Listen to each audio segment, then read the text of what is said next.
കായിക മേഖലയുടെ വികസന കുതിപ്പിന് സംസ്ഥാന ബജറ്റിൽ 145.39 കോടി രൂപ അനുവദിച്ചു. കേരളത്തിന്റെ കായിക സ്വപ്നങ്ങൾക്ക് കൂടുതൽ കരുത്തേകുന്ന പദ്ധതികളാണ് ബജറ്റിലുള്ളത്. സംസ്ഥാന സ്പോർട്സ് കൌൺസിൽ പ്രവർത്തനങ്ങൾക്കായി 39 കോടി രൂപയും ധനമന്ത്രി കെ.എൻ. ബാലഗോപാൽ അവതരിപ്പിച്ച ബജറ്റിൽ നീക്കിവച്ചിട്ടുണ്ട്.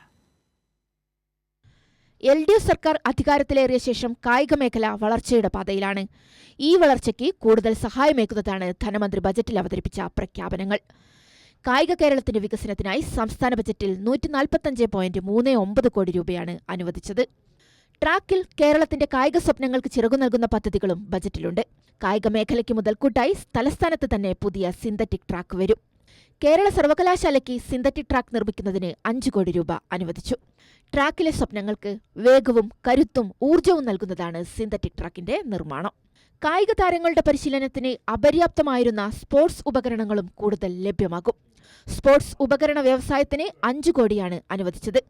സംസ്ഥാന സർക്കാരിന്റെ സഹായത്തോടെ കായിക മേഖലയിൽ പുതിയ വ്യവസായം വളരുന്നതിനും ഇത് സഹായകമാകും. കായിക മേഖലയിൽ സ്വകാര്യ നിക്ഷേപം പ്രോത്സാഹിപ്പിക്കുന്ന പദ്ധതിയും കൊണ്ടുവരും. കേരളത്തിന്റെ കായിക വളർച്ച ഭദ്രമാക്കുന്നതാണ് ബജറ്റിലെ പ്രഖ്യാപനങ്ങൾ. AP Sajisha, Kairali news.